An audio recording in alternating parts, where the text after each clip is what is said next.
चुनाव के समय पर अध्यक्ष जी ऐसा कहा गया कि 400 पार। मैं समझदार जनता को फिर एक बार धन्यवाद दूंगा और मैं कुछ कहना चाहता हूं कि आवाम ने तोड़ दिया हुकूमत का गुरूर, दरबार तो लगा है पड़ा गमगीन में बेनूर है पर। अध्यक्ष महोदय, दरबार तो लगा है पर बड़ा गमगीन बेनूर है। और पहली बार ऐसा लग रहा है हारी हुई सरकार विराजमान है। जनता कह रही है चलने वाली नहीं सरकार। अध्यक्ष महोदय, जनता कह रही है चलने वाली नहीं, ये गिरने वाली सरकार है। और क्योंकि ऊपर से जुड़ा कोई तार नहीं, नीचे कोई आधार नहीं, अधर में जो है अटकी हुई वो तो कोई सरकार नहीं। दरअसल पूरा इंडिया समझ गया है कि इंडिया ही इंडिया है। इस चुनाव में इंडिया अलायंस की नैतिक जीत हुई है। ये पीडीए इंडिया की सकारात्मक राजनीति, पॉलिटिक्स जो पॉजिटिव है, पॉजिटिव पॉलिटिक्स की जीत हुई है। ये इंडिया पीडीए की सोशल जस्टिस मुहिम की विक्ट्री है।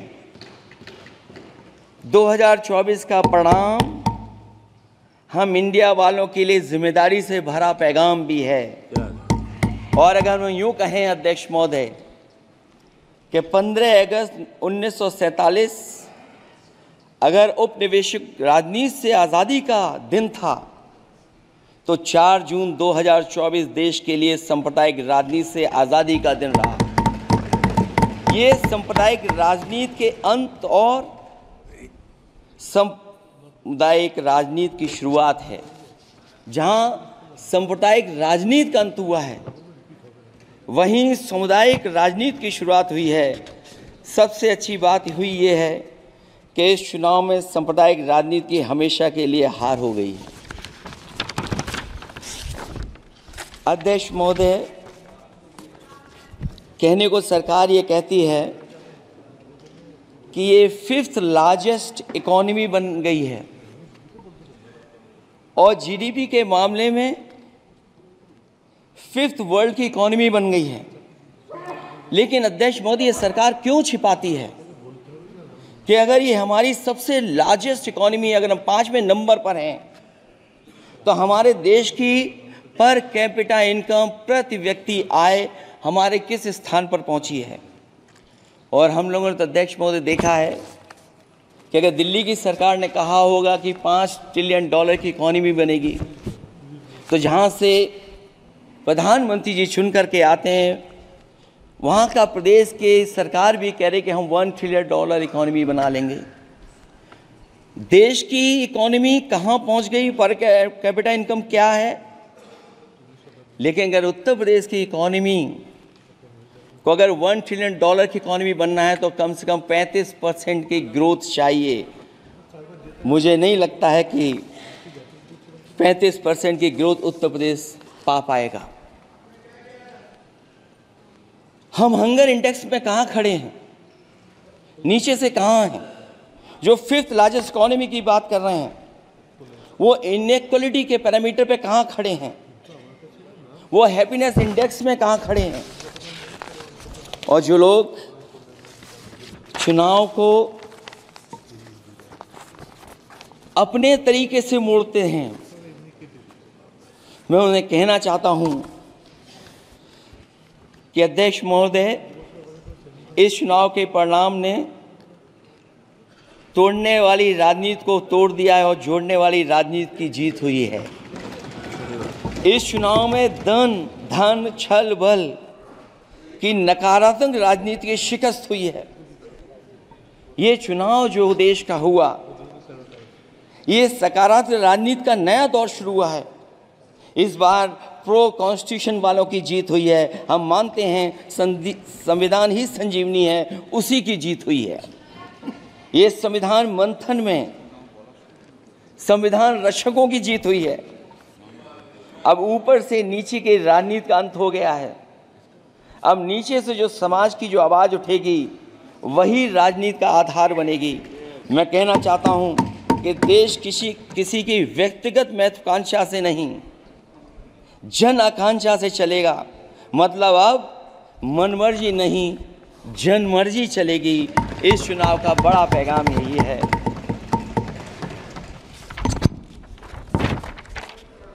अध्यक्ष महोदय, बहुत सी बातें हुई हैं। अगर उत्तर प्रदेश की बात न हो, क्योंकि अध्यक्ष महोदय सबसे बड़ा प्रदेश जहाँ है, उसने हर बार दूसरे दल को समर्थन देकर के सरकार बनाई। मैं उन्हीं लोगों से कहना चाहता हूँ कि लोग क्यूटो की फोटो लेकर बनारस की गलियों से लेकर के गंगा जी तक ढूंढ रहे हैं। उनको लगता है जिस दिन माँ गंगा साफ हो जाएंगी, शायद उस दिन कहीं क्यूटो उसकी गोद में कहीं मिल जाएगा। बनारसी लोग चाहते हैं कि कोई गंगा जी के भी तल में उतरकर उसका दर्द भी जाने। उत्तर प्रदेश की जनता का बस यही आग्रह है कि जिस गंगा जल को हाथ में लेकर सच कहने की कसम खाई जाती है, कम से कम उस गंगा जल से तो झूठ ना बोला जाए।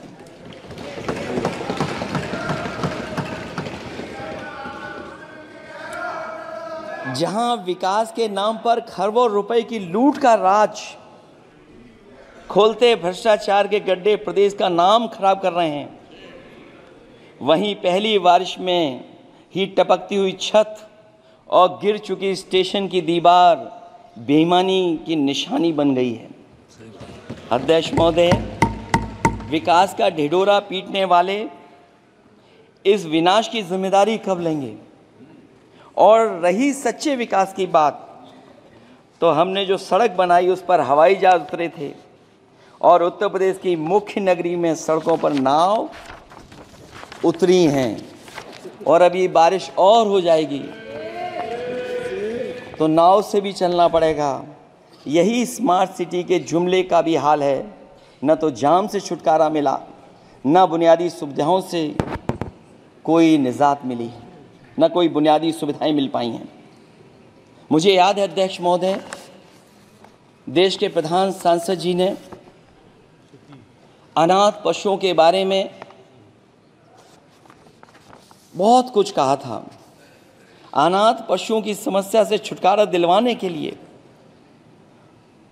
कब वादा किया हुआ, लेकिन कई चुनाव बीत गए हैं, अभी तक गन्ने का भुगतान 2 हफ्ते का वचन जो दिया था, कहां दिया था? अब तो वचन देने वाले को भी याद नहीं है। हर बात को जुमला बना देने वाले लोगों के ऊपर से जनता का भरोसा उठ गया है। इसीलिए बहुमत की सरकार नहीं है, ये सहयोग से चलने वाली सरकार है। डबल इंजन के नाम पर उत्तर प्रदेश को टकराहट के सिवा कुछ हासिल नहीं हुआ है। उत्तर प्रदेश में प्रभुत्व की लड़ाई 2 लोगों को आपस में लड़ा रही है, लेकिन उसकी मार जनता को सता रही है। पिछले 10 सालों की उपलब्धि बस इतनी रही कि एक शिक्षा परीक्षा माफिया का जन्म हुआ। अध्यक्ष महोदय, जिस समय चुनाव में थे और उत्तर प्रदेश में वो हालात देखे हैं कि नौजवान जब भी तैयारी कर करके जाता था और परीक्षा दे करके लौटता था तो उसको पता लगता था कि पेपर लीक हो गया। और उत्तर प्रदेश में केवल एक पेपर लीक नहीं हुआ है, जितनी भी परीक्षाएं हुई हैं सब पेपर लीक हुए हैं। केवल उत्तर प्रदेश ही नहीं, मैं माननीय सांसद की तरफ से सुन रहा था, कई ऐसे प्रदेश हैं जहां पर परीक्षाएं देने तो बच्चे गए, लेकिन वहां भी पेपर लीक हो गया। और अभी जब 4 जून को रिजल्ट आया, उसके बाद जो बात उठी है, देश की सबसे प्रेस्टिजियस परीक्षा, उसका भी पेपर लीक हो गया।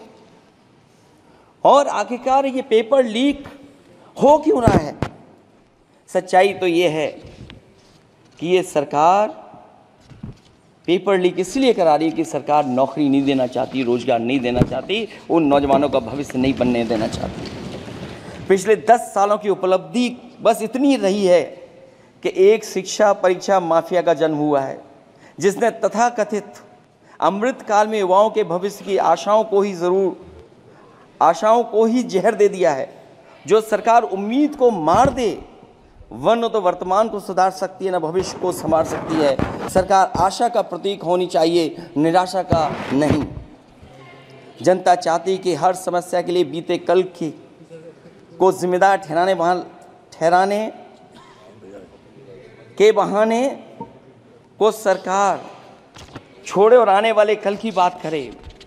अगले 1000 साल के झूठे सपने दिखाने वाले अगले महीने होने वाली परीक्षाओं के लीक न होने की गारंटी कब लेंगे? जनता अब न तो किसी बहकावे में आएगी और न किसी के बहलावे फुसलावे में आएगी। जो लोग कहते हैं कि अमृतकाल की बात करने वाले जनता का जागरण काल आ गया है, आज इस सदन में नए राजनीतिक जागरण के अनेक प्रतिनिधि बैठे हैं। अब जब बात होगी तो सच्ची बात होगी और जनता को पूरी सच्चाई के साथ हम लोग अपनी जिम्मेदारी के साथ बात रखेंगे।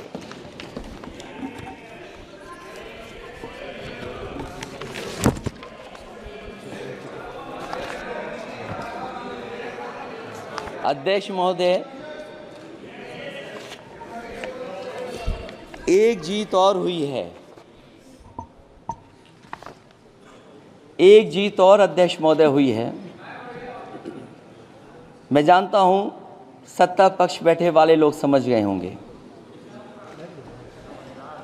अयोध्या की जीत भारत के परिपक्व मतदाता की लोकतांत्रिक समझ की जीत है और हम तो अध्यक्ष महोदय यही सुनते आए हैं, होए वही जो राम रची राखा। यह है उसका फैसला। अध्यक्ष महोदय, होई वही जो राम रची राखा, यह है उसका फैसला। जिसकी लाठी में नहीं होती आवाज, जो करते थे किसी को लाने का दावा, वो हैं खुद किसी के सहारे के लाचार।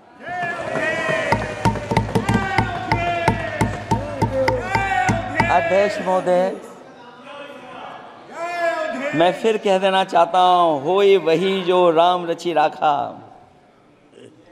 यह है उसका फैसला जिसकी लाठी में नहीं होती आवाज, जो करते थे किसी को लाने का दावा, वो हैं खुद किसी के सहारे के लाचार।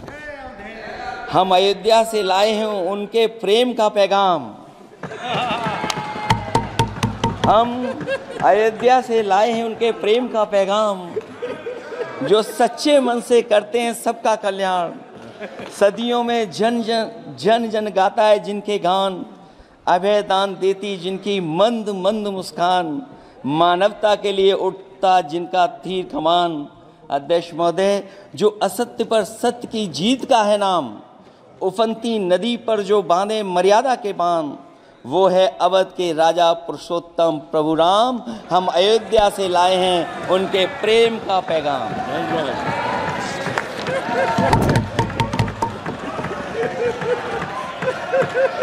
अध्यक्ष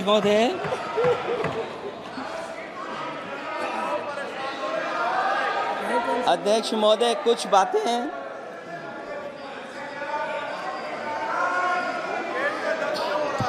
अध्यक्ष महोदय, कुछ बातें समय और काल से परे होती हैं। इसलिए आज यहाँ उत्तर प्रदेश के सदन में पढ़ा गया एक शेर याद आ गया, जो तब सही था अब और सही साबित हो रहा है। इजाजत हो अध्यक्ष जी तो मैं अर्ज करूं। हजूरे आला आज तक खामोश बैठे इसी गम में, हजूरे आला आज तक खामोश बैठे हैं इसी गम में, महफिल लूट ले गया कोई जबकि सजाई हमने। योगी जी के लिए, योगी जी के लिए।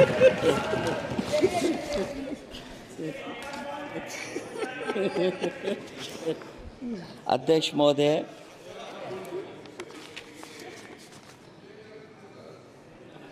मैं मॉडल ऑफ कंडक्ट जब चुनाव हुआ, लागू हुआ, उस समय मैंने देखा कि कुछ लोगों पर मेहरबान रही सरकार और कमीशन भी। कई मैं बहुत डिटेल में नहीं जाना चाहता हूं अध्यक्ष महोदय, लेकिन कहीं ना कहीं प्रश्न उस संस्था पे भी लगा है, और अगर उस संस्था पर प्रश्न लगा है तो लगाने वाली सरकार की वजह से लगा है। इसलिए अगर निष्पक्ष होगी वो संस्था तो न केवल हमारा लोकतंत्र स्वस्थ होगा बल्कि हमारे लोकतंत्र और मजबूत दुनिया में दिखाई देगा। अध्यक्ष महोदय, ईवीएम पे मुझे कल भी भरोसा नहीं था, आज भी नहीं भरोसा। मैं 80 के 80 सीट जीत जाऊं तब भी नहीं भरोसा। और मैंने अपने चुनाव में कहा था अध्यक्ष महोदय कि ईवीएम से जीत करके ईवीएम हटाने का काम करेंगे। न ईवीएम का मुद्दा मरा है न जाएगा खत्म। जब तक ईवीएम नहीं हटेगी हम समाजवादी लोग उस बात पर अड़ग रहेंगे।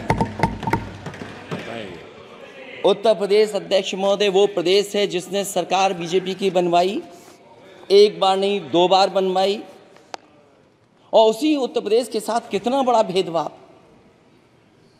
उत्तर प्रदेश के साथ बड़ा भेदभाव। मुझे याद है वो दिन जब प्रधानमंत्री जी एयरफोर्स के सबसे भारी वाहन हवाई जहाज से उतरे थे सड़क पर। वो अलग बात है कि उस प्रदेश के मुख्यमंत्री उनके साथ नहीं बैठ पाए थे, लेकिन वो एक्सप्रेस वे जो बना था और आज भी जो उत्तर प्रदेश में बन रहे हैं वो उत्तर प्रदेश के बजट से बन रहे हैं। लेकिन दिल्ली की तरफ से कोई एक्सप्रेस वे अभी नहीं दिया गया है। न केवल इंफ्रास्ट्रक्चर में भेदभाव हुआ है बल्कि हमें याद है कि प्रधानमंत्री जी ने बड़े पैमाने पे गांव गोद लिए थे।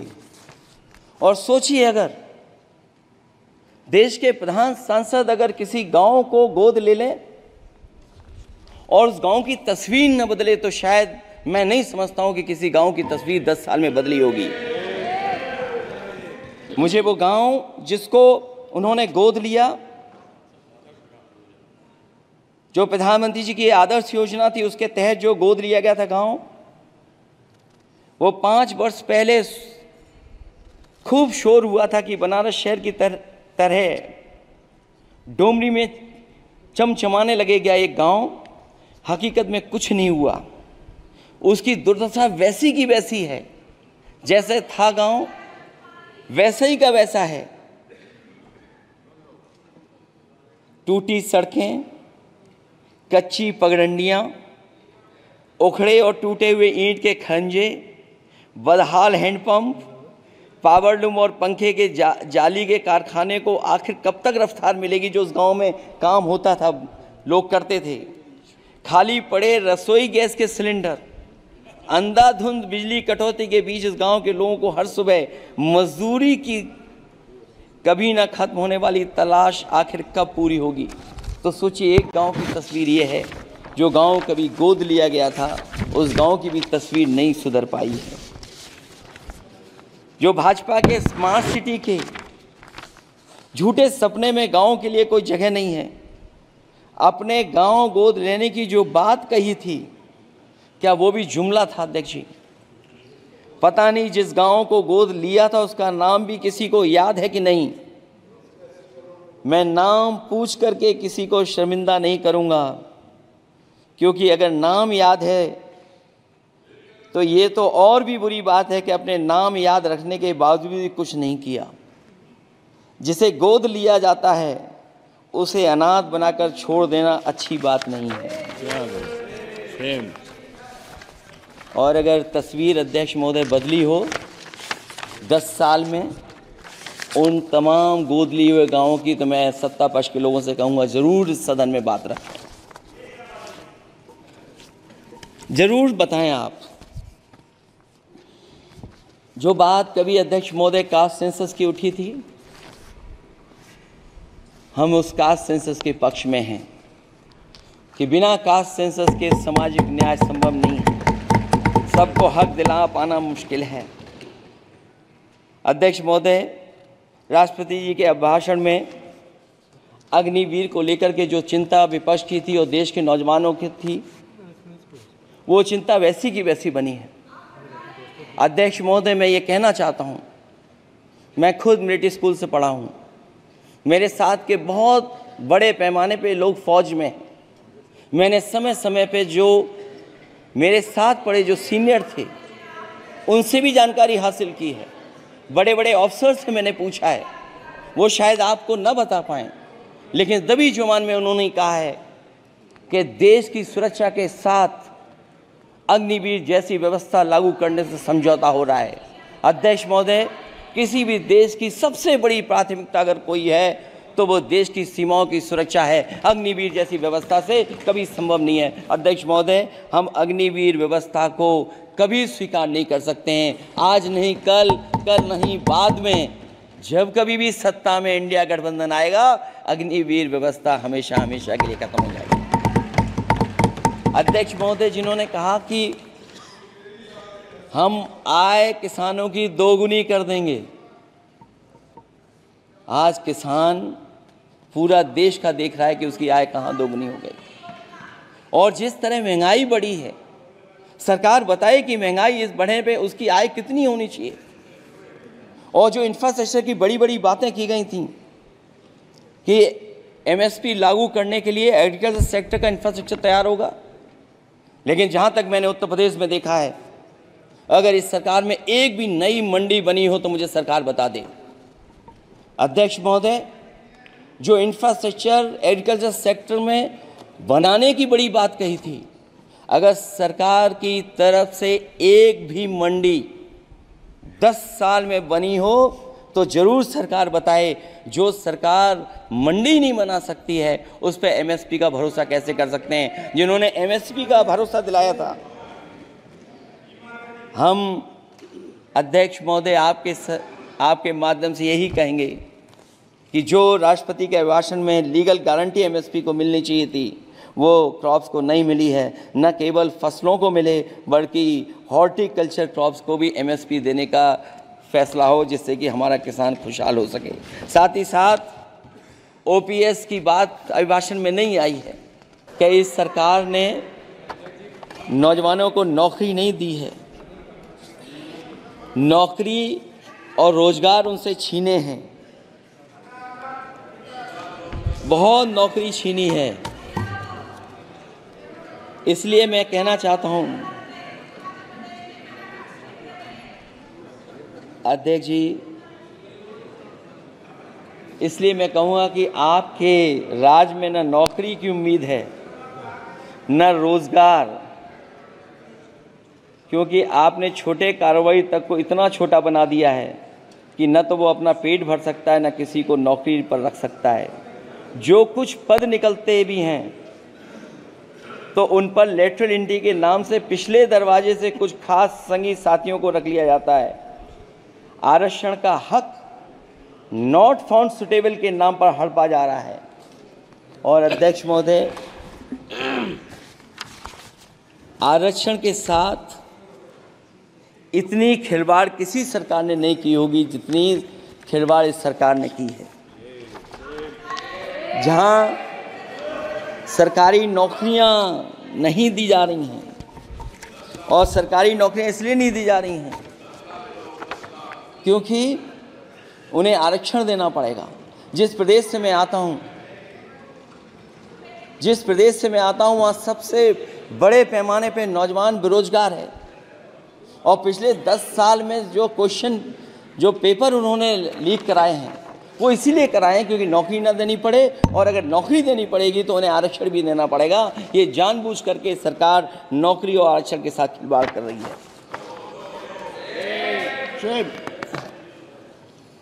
मैं अध्यक्ष महोदय अंत में इतना ही कहना चाहता हूं, आशा है ये सरकार तब तक चलेगी तब तक उसके केंद्र में इस देश का हर एक गरीब, शोषित, वंचित, पीड़ित, पिछड़ा, दलित, अल्पसंख्यक, आदिवासी, महिला, युवा, छोटा कारोबारी, ईमानदार, नौकरी पेशा, आम आदमी और कर्मचारी, अधिकारी, मजदूर और किसान होगा, ना कि धनवान होगा। और शासन के आधार पर संविधान होगा। वह जुमलों की जगह सच में महंगाई, बेरोजगारी, भ्रष्टाचार, गरीबी, भुखमरी, सांप्रदायिक हिंसा, दलित व महिला उत्पीड़न, सामाजिक अन्याय जैसे मूलभूत मुद्दों का समाधान होगा।